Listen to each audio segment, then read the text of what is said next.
네, 떠도는 여러분의 고견을 떴습니다. 오늘 떠평은요, 대동세상연구원 이사장 윤여연 씨라고 밝힌 분이 쓴 글이 SNS를 달구고 있습니다. 제목이요, 펨토셀 조작에서 본 중공의 부정선거 개입 의혹과 이재명 재판 재개를 촉구한다. 내용인데, 펨토셀은 이번에 그 KT 무단 결제 사건 관련이 있는 겁니다. 일단 그대로 읽어드립니다. 수도권 한복판에서 불법 초소형 기지국 이른바 펨토셀을 승합차에 싣고 다니며 KT 이용자들의 개인정보를 대규모로 탈취한 사건이 발생했다. 단순 해킹을 넘어 이동형 기지국을 이용한 조직적 통신 감청, 데이터 탈취 정황은 이제 국가적 개입 가능성마저 의심케 한다. 중공이 세계 곳곳에서 외국의 선거에 개입한 사례가 확인된 상황에서 중공의 고도화된 기지국 시스템이 한국 선거에 영향을 미치지 않았다고 누가 자신 있게 말할 수 있겠는가? 이 사건은 더 이상 개인적 범죄가 아니라 펨토셀을 통한 통신 감청과 데이터 조작 가능성은 여론 조작, 투표 시스템 해킹, 개표 왜곡 등 부정선거로 연결될 수 있는 심각한 위험 신호다. 그간 반복된 전산 오류와 선거인 명부 관리의 허점, 불가사의한 개표 결과의 정황들, 이 모든 것의 배후에 외세의 개입과 국내 친중 매국노, 친북 주사파 세력의 협조가 있었다는 합리적 의심을 지울 수 없다. 만약 부정선거로 당선된 의혹을 받고 있는 이들이 국정을 농단하고 있다면 그것이 내란이 아닐까? 우리는 지금 즉각적이고 단호한 조치를 요구한다. 1. 사전투표 즉시 폐지하라. 전산과 기계에 과도하게 의존하는 사전투표 제도는 외세와 권력의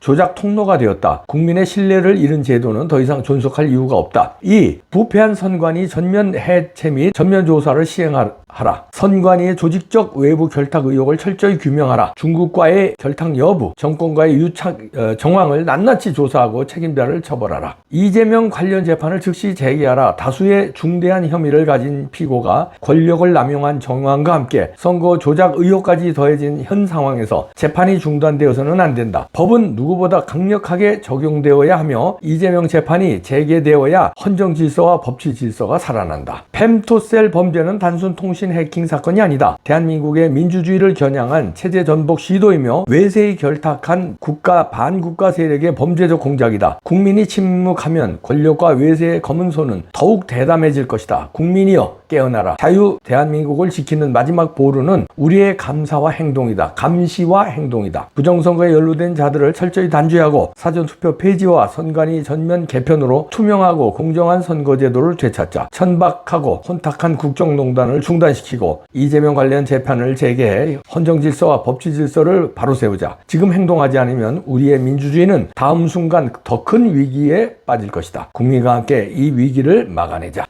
이런 글을 유연 님이 올려주셨는데요. 펨토셀 사건이 지금 KT 무단결제 사건, 이거 간단하게 돈 훔쳐간 걸로만 봐서는 안 된다는 거죠. 돈 훔쳐간 거, 그 다음에 정보, 개인정보 빼내간 거, 이것도 물론 큰 문제죠. 이것도 국민이 불안해서 살 수가 있습니까? 얼마 전에 SKT에서 이렇게 당했는데 KT가 이런 걸 또 당한다니 국민들은요, 그럼 휴대폰 쓰라는 얘기야, 말라는 얘기야. 정신을 차렸어야 되는데 KT도요, 이렇게 관리하면 안 됩니다. 물론 이 해커들의 기상천외한 방법으로 특히 중공이 개입된 것은요, 역부족일 수도 있어요. 그러나 전쟁이라고 생각하고 막아야 돼요. 저쪽은 하이브리드전을 벌이고 있는데 여기서는 그냥 다 내주고 있잖아요. KT 이번에 소액 결제 사태 보면요, 펨토셀이라는 것을 이용했다는데 전국적으로 특히 수도권에서 서울, 광명, 경기, 부천, 인천, 부평까지 피해 지역이 계속 확대되고 있는데요. 이게 이동통신용으로 만들어진 초소형 기지국이라고 합니다. 여기 그 사진 보이시죠? 이런 거를 승합차 같은데 영화에서 보는 장면인데 여기 사진도 있네요. 이런 느낌으로 만들었다고 생각하면 됩니다 하고 어떤 분이 이걸 올려주셨는데요. 이 사진 보시면 승합차 뒤에 이런 소형 기지국을 만들어서 어디 아파트에 세워놓고 아니면 어딘 단지 내지는 국가 시설이 있는데 세워놓고 해킹을 해간다는 거예요. 그래프로도 켜져 있는데 휴대폰은 원래 이동통신회사 SK라든가 KT라든가 하고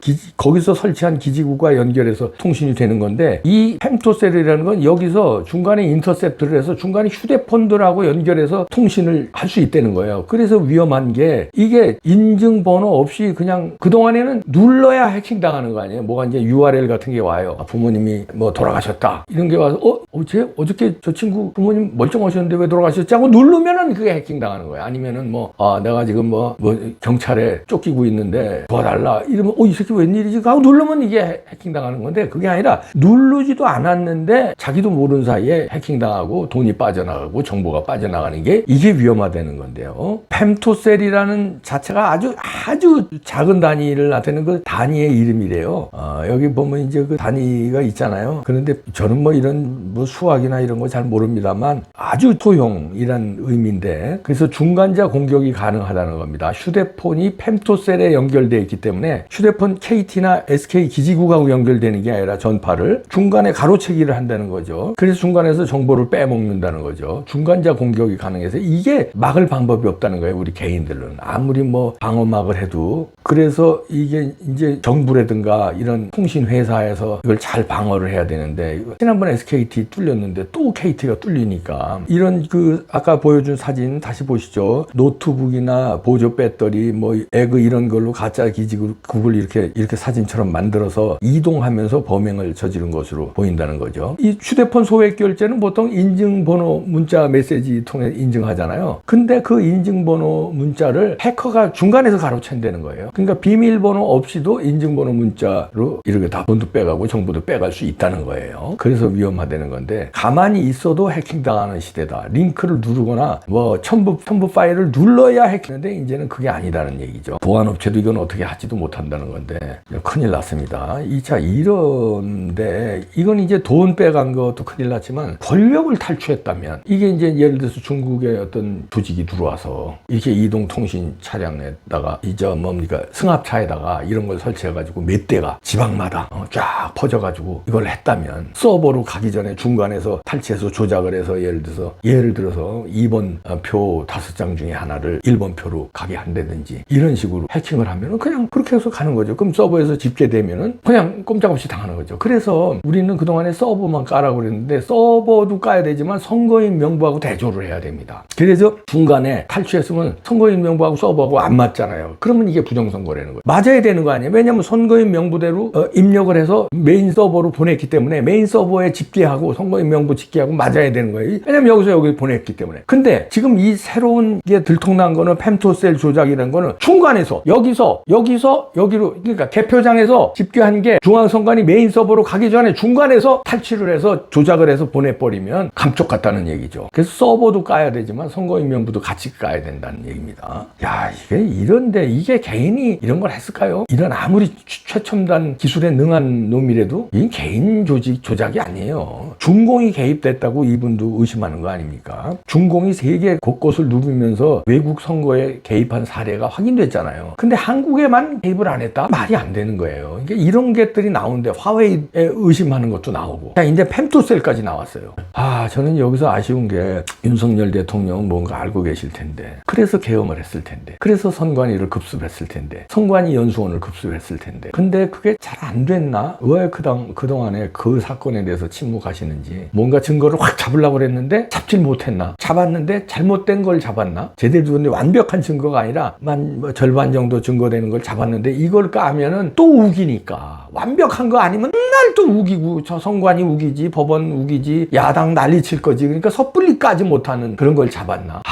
진짜 윤석열 대통령님이 지금 환하게 웃는데요. 지금 구치소에서 변호사가 그러더라고요. 그러면 뭔가 안전을 노린다는 건지 국민들은 알고 싶습니다. 윤석열 대통령님 마지막 역전극을 펼쳐주시길 기대합니다. 이러면 또 이봉규 너 희망 고문하지 마라 그러는데, 아니 그런 정황들이 있으면 희망을 가지고 분석해야 되는 거 아닙니까? 대한민국 끝났고 이제 부정선거 못 밝히고 이제 우리는 끝났어, 이렇게만 살아야 됩니까? 자꾸 희망을 가지고 밝힐 수 있다, 밝혀라, 윤석열 대통령도 좀 밝히세요, 이렇게 해야 되는 거 아닙니까? 국민들이 모두 희망을 가지고 부정선거에 매달릴 때 해결이 돼요. 포기해버리면 해결이 안 된다니까. 밝히자고 자꾸 물고 늘어져야 된다니까. 그러면 희망 고문이라고. 너 언제째 부정선거 얘기 아직도 하냐고 그러는데, 그러면 지는 거야 맨날. 그러면 다음 지방선거 지금 늦었어요. 지금이라도 빨리 해야 돼요. 장동혁 대표 부정선거 막아야 돼. 그럼 지방선거 또 넘어가. 답답하다 진짜.